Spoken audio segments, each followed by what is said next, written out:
Hey world, this is Raday here, author of the esteemed book, Stand to Reason, that would be blacks in the Bible.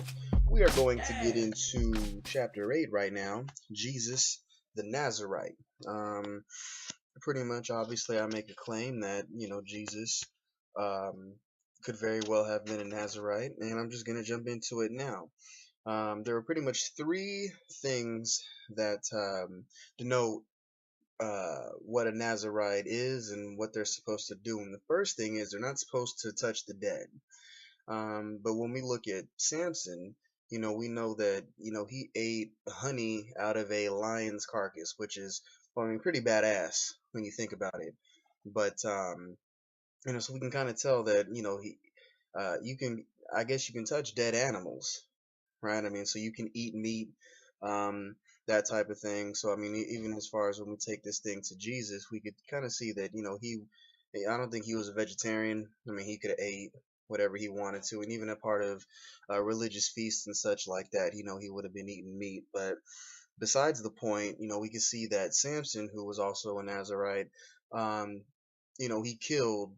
He's known to kill like 1,000 men with a donkey's jawbone, which is also pretty badass. And when we look at this thing, it's kind of obviously if you kill somebody, you're touching a dead body. Let alone when you kill 1,000, you're stepping over a lot of them and all this other stuff. So I think what it's specifically talking about is that you can't touch a body that's been dead for a significant amount of time, which there's no record that Jesus ever did that. And when we do look at this thing, um, as far as his record in dead bodies, he's known to raise them, not necessarily touch them. So um, that kind of goes out the window. The second section I want to go over is Jesus the drinker. And when we look at the biblical text or whatever, obviously to be a Nazarite, you can't be a drinker. You can't, touch grape products or wine or, um, things of that nature. And um, when we look at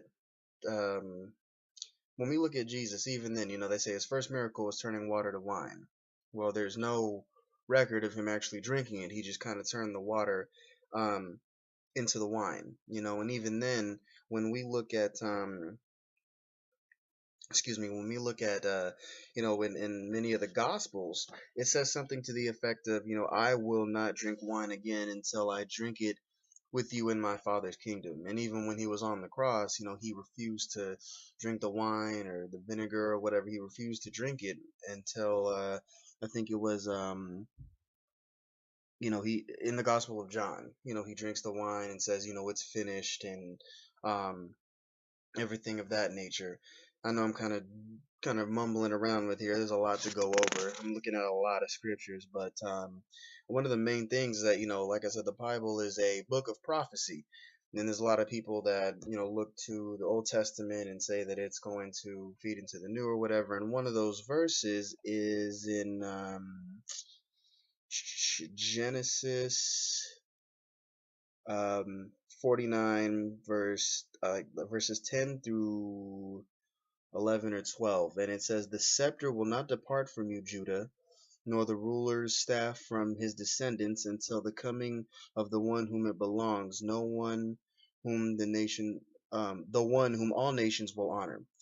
He ties his fowl to a grapevine, the colt of his donkey to a choice vine, uh, he washes his clothes in wine, his robes in the blood of grapes. And then it talks about how his eyes will be red with wine and his teeth will be white with milk.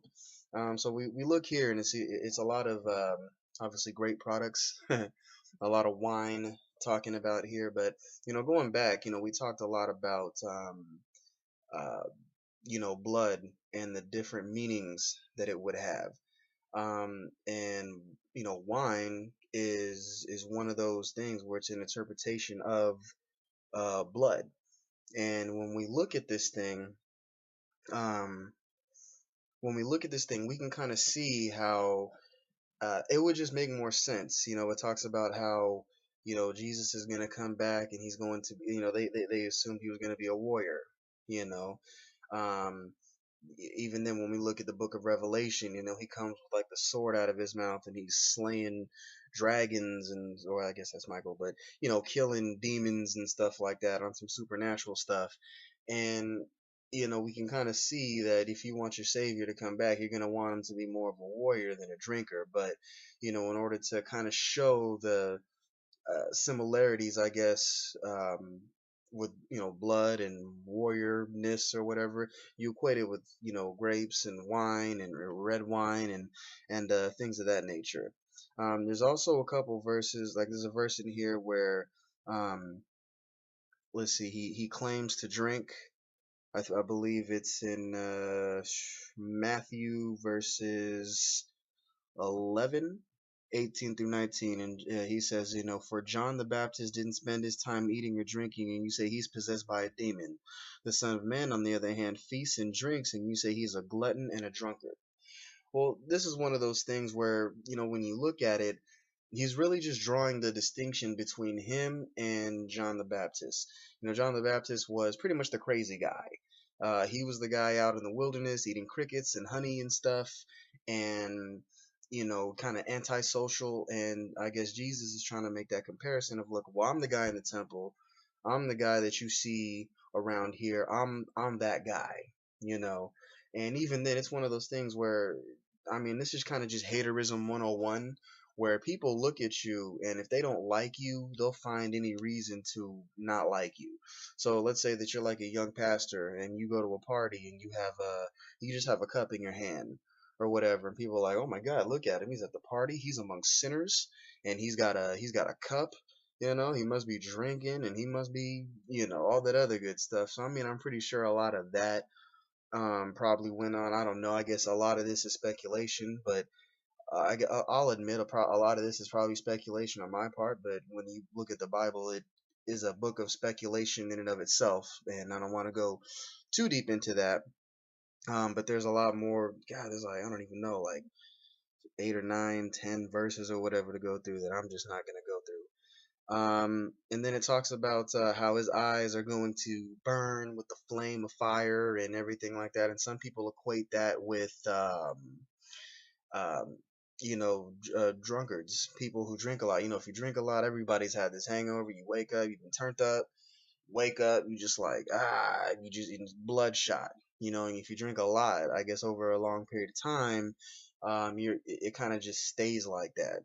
And obviously, there's a lot of different interpretations, but for this instance, it's one of those things where it's if your eyes are on fire or whatever, then it's more of a not necessarily drinking or your blood vessel popping, but it's more of a intensity.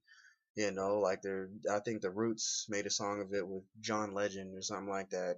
There's something in your heart and it's in your eyes. It's the fire inside you. Well, you're not really burning inside, but you got it. It's metaphorical.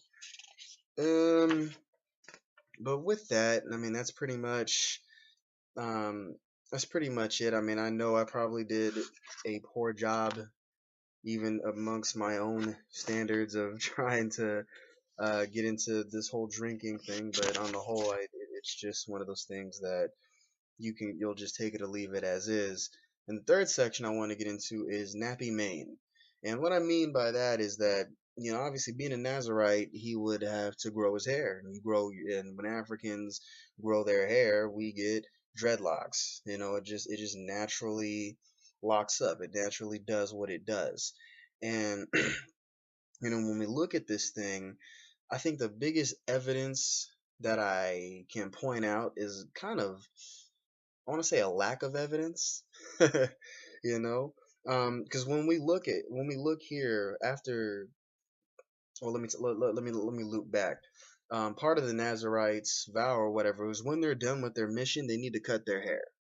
You know, and when we look at Jesus when he died and he came back, no one recognized him. People that have been with him for like over 3 years. And I go through pretty much every example. I think Mary Magdalene thought that he was a gardener. You know, and people say, well, that, you know, that I don't want to get too into it, but people think that that was his wife. You know, so somebody who's that close to you, somebody who could have been your wife or whatever, can't recognize you, then your appearance must have changed dramatically. You know, and you know, my conclusion, I'm not saying is right, not saying it is, but it's one of those things where if you have dreadlock, like long ones, and you have a lot of facial, I mean, you know, just facial hair, you're a hairy individual, you're a hairy dude. You know, and then all of a sudden you just shave that and you just come clean cut with the Clark Kent look. You know, with the Malcolm X look, or whatever I should say.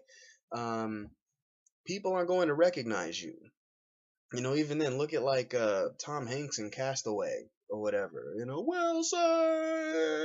You know, he had all the hair and the stuff, and you know, he finally cut that off. He looked like a whole new man. You know, and I think that this is one of the same things.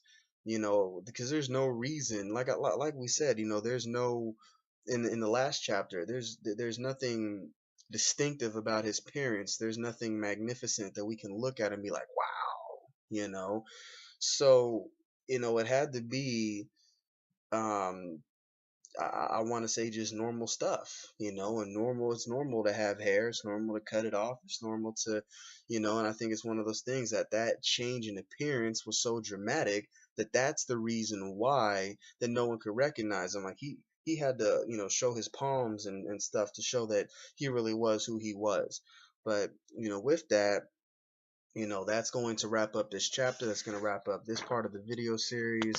And this is not, I guess this is me, but it's not really me plugging the book. But if you want to know more, you know, just go through it. You know, I do a lot better job writing about this than I do speaking about it right now. But we're going to get on to the next one. It's going to be the next section, actually. So this is the conclusion of the first section. And the second section is going to be awesome. It's entitled Real Israel, or Real Israel.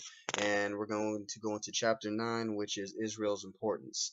So with that, I will catch you at the next video. And oh, there you go. Gotta plug that. And Raday, Leavy, Twitter, Facebook, all that other good stuff. And I will talk to you later. Peace.